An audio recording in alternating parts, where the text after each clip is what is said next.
Karen, son las 11:10. El dengue no solamente preocupa en las regiones del norte, sino también en la selva. De hecho, ya ha dejado 12 muertos este año, en el 2020, ¿no? Es un récord de casos en América, lo que se registró en el año 2019. El doctor Edgardo Nepo es consultor nacional en enfermedades transmisibles de la OPS y está aquí con nosotros porque esta es una enfermedad estacional, ¿no? Es un brote estacional. Eso lo sabemos por las lluvias y sabemos también en qué regiones vamos a comenzar a detectar los casos. Entonces, si es previsible, doctor Nepo, ¿por qué no lo podemos evitar? Buenos días, doctor. Bienvenido a Encendidos. Muchas gracias por la invitación. El dengue es la enfermedad producida por arbovirus más extendida en todo el mundo. Se llaman arbovirus, estos son un acrónimo de Arthropod Borne Viruses, es decir, virus transmitidos por insectos, ¿no? Lo produce un virus, pero se necesita la picadura de un mosquito para que se active exactamente, se presente la enfermedad. Entonces, el mosquito involucrado, el Aedes, ha desarrollado una enorme capacidad de adaptación a las costumbres del ser humano. Es un mosquito urbano. Son brotes urbanos en grandes ciudades. Y los mecanismos de sobrevivencia y de reproducción que tienen se basan fundamentalmente en condiciones adecuadas que no dependen necesariamente de intervenciones del sector salud para que existan. Por ejemplo, depósitos en los cuales puedan poner sus huevos, calor, lluvias. Ahora, ¿afecta que el depósito esté limpio?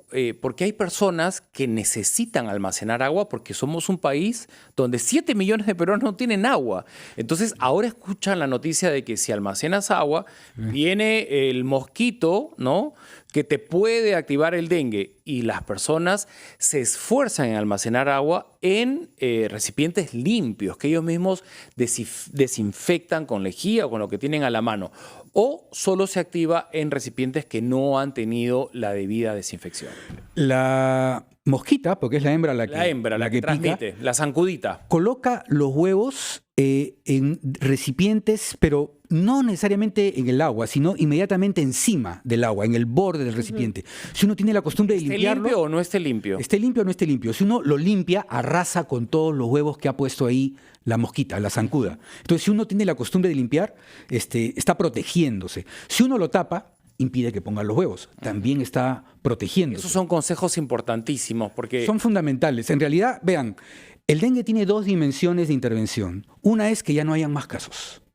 Para que no hayan más casos, necesitamos que la gente se comprometa a hacer lo que le toca. Y ese es el punto que yo quería llegar con mi pregunta inicial. ¿Por qué no se puede desterrar el dengue? ¿Han habido experiencias en otros países donde sí se ha logrado desterrar el dengue? Miren, después de la Segunda Guerra Mundial, entre el 40 y el 45 y el 50, con un esfuerzo de la OPS precisamente, se consiguió eliminar al mosquito en la región, en gran medida aplicando fumigación con un insecticida que fue muy usado en aquella época, que era el DDT. Todos hemos escuchado hablar del DDT, sí, que es un órgano clorado. Entonces se usó masivamente, se eliminó. Pero después vino pues este péndulo que suele ocurrir en salud pública. Nos sentimos seguros, protegidos, descuidamos un poco las intervenciones y reemergen los problemas de salud. Entonces, el dengue es una enfermedad que ha reemergido a propósito de que nuevamente apareció Aedes en la región de las Américas. En el Perú, desde el año 85, 86, se identificó que ya había Aedes nuevamente, pero la enfermedad apareció el 90 con un gran brote en la costa norte del Perú, en Piura, en La Libertad. Otro tema interesante es que las ciudades donde está ocurriendo el brote en este momento, Iquitos, Puerto Maldonado... El brote con muertes, ¿ah? El brote con muertes, además. El brote con muertes, además, por dengue, eso es lo más... Son las ciudades que tienen menos viviendas con conexión a agua de servicio público. Entonces, la precariedad está totalmente ligada a la situación. 30% de las viviendas no tienen conexión de agua. Nos tenemos que poner en los zapatos de ese peruano que no tiene agua y que se ve obligado a almacenar agua para subsistir, ¿no? Y allí finalmente es donde queremos los consejos más prácticos, más correctos. No pasar a la fumigación, sino convivir con un almacenamiento de agua que no traiga esa zancudita que te puede activar el dengue. Doctor, vamos a hacer una pausa y volvemos con sus consejos. Piénselos bien, porque hay más de uno. Okay. En lo que va del año, más de 10 peruanos han perdido la vida por el dengue, básicamente en departamentos de la Amazonía del Perú. Van aumentando los casos, algunos se resisten a fumigar, cosa que es un error, o a aceptar a los representantes del ministerio que quieren fumigar sus casas, pero nosotros estamos en la antesala. ¿Cómo se debe almacenar agua para que estos zancudos no dejen ahí los huevos o esta zancuda hembra, que es la que te pica y te activa el virus? O sea, hemos llegado a este punto previo a la fumigación. Quizás no sea necesario llegar a la fumigación si se deja de almacenar agua, pero en un país donde 7 millones de compatriotas no tienen agua, ¿cómo no vamos a almacenar? Entonces, ¿cuál sería la forma correcta de almacenar agua? Estamos conversando con el doctor Edgardo Nepo. Él es un consultor de la OPS y nos daba consejos muy puntuales, muy pragmáticos para esas personas que no tienen más remedio que almacenar para subsistir. Totalmente de acuerdo con que la fumigación es una medida extraordinaria, no debe ser la medida de rutina. Se fumiga cuando ya está la epidemia, el brote encima y hay que actuar. Regularmente lo que debería hacerse es una combinación de medidas, algunas a cargo de la propia ciudadanía, otras de los alcaldes.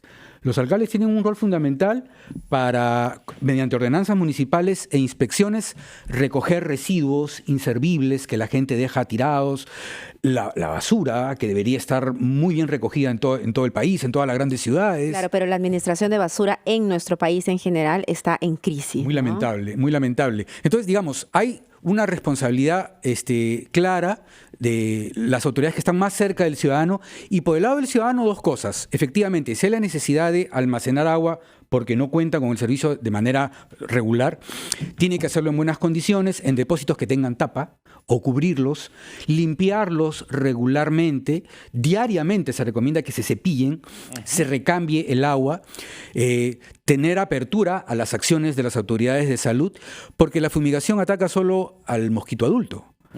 Pero los huevos y las larvas tienen también que ser intervenidos. Y hay productos que se usan en los reservorios para impedir que haya crecimiento, reproducción de estas fases ¿Dónde se de tienen larvas. esos productos? El Ministerio de Salud es el que distribuye mediante su personal, va a las casas, los coloca, y la gente tiene que tener, digamos, la flexibilidad como para que sean intervenidas sus viviendas, Esta ¿no? es una labor transversal, entonces, como bien dice, no solamente es el Ministerio de Salud a través de las direcciones regionales, sino también los alcaldes e inclusive los colegios, porque acá hay una tarea de educación que se tiene que hacer a través de los niños que en algún momento también serán adultos. Absolutamente. Es fundamental la labor en los colegios. Todos los colegios del Perú deberían tener agua corriente. Entonces es un tema, no sé si es el sector vivienda o quién, pero Pero eso no sucede, lamentablemente. empecemos por ahí, ¿no? Que se caen a pedacitos algunos. Igual, ese tema es fundamental. Y el otro es que en la gente, en el Perú somos lo que se denomina muy cachivacheros, ¿no? Entonces tenemos un montón de objetos que nunca usamos y los tiramos por cualquier lado. Dicen que hasta en una tapita de botella, ahí inclusive puede vivir. Entonces, Efectivamente. una que se quedó ahí, se quedó el agua envasada en la tapita y ahí se reproducen. Ya Hay ahí muchos está. estudios sobre la capacidad que tiene la mosquita de aprovechar cualquier oquedad para ahí colocar sus huevos. Entonces la gente tiene que entender eso, limpiar sus viviendas, su espacio peridomiciliario, sus azoteas, no permitir, no ayudar a la reproducción del vector. Eso es fundamental, lo que la ciudadanía puede hacer. Y la otra dimensión del problema es que si hay casos, estos no se compliquen y no fallezcan, y eso sí ya le compete al sistema de salud, ¿no? Tenemos una epidemia que está en función del tipo de virus que circula. Y es bien interesante. El dengue en realidad son 4 tipos, 4 serotipos se denominan, ¿no es cierto? Y dentro de cada serotipo hay genotipos. Y dentro de cada genotipo hay linajes. O sea, no es tan simple como decir es un solo virus. No quiero complicar el asunto, pero dependiendo de la circulación en su momento, va a haber nuevas poblaciones afectadas o más O sea, severidad. ¿podría cambiar año a año? En Iquitos, en los últimos 15 años, ha circulado un serotipo que es el 2, pero en este brote actual está circulando el 1, sobre todo en los casos graves. Lo que no quisiéramos es que aumente la cifra. Ya hay 12 muertos en lo que va del 2020, que es altísimo, ¿no? 6 peruanos por mes, ¿no? O sea, no ha terminado febrero y ya hay 12. Y lo que esté en manos de la ciudadanía para evitar que esta cifra aumente. Por ejemplo, ¿cómo desmitificar lo de la fumigación? Porque siempre viene un funcionario del ministerio a decirnos, no me abren la puerta, no quieren que fumigue la casa. Claro que esa es la medida posterior, ¿no? Pero, ¿qué está en manos de la población para evitar que en marzo esta cifra suba a 18? Sí, yo estoy de acuerdo. Creo que la ciudadanía necesita disipar sus temores o sus desconfianzas respecto a la fumigación. Se ha hecho una encuesta hace poco muy interesante entre los pacientes enfermos en los hospitales de Iquitos y se les preguntaba, ¿su casa fue fumigada? Y 35% de los casos que estaban hospitalizados contestaban no. Y luego le preguntaban, ¿y por qué no dejó usted que fumigaran la casa?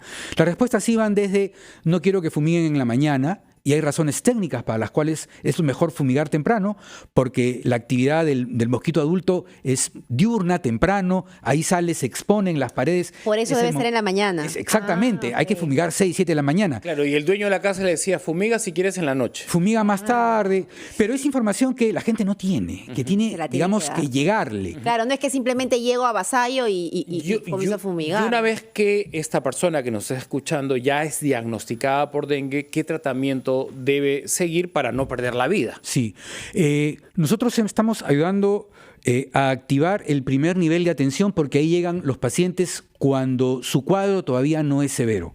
Entonces se necesita capacidad en el primer nivel de atención, en los centros de salud, en los puestos de salud, para darse cuenta de que eso puede ser dengue, identificar si la persona tiene algún signo de alarma y si no lo tiene, manejarlo en ese nivel. Hay protocolos adecuados para el manejo ahí.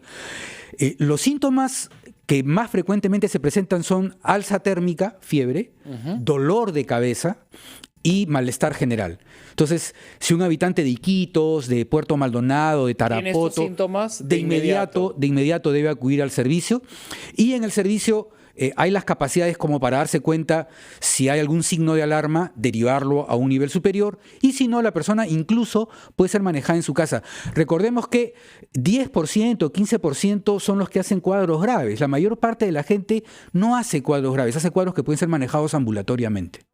Muchas gracias, doctor, por acompañarnos y por esos consejos tan pragmáticos, y ojalá que las personas que lo han escuchado empiecen a ceder y seamos todos aliados para que ni un muerto más se produzca, ¿no? Ni una muerte más se produzca en lo que nos queda del año. Muchísimas gracias. Gracias a ustedes. Doctor Nepo. Son las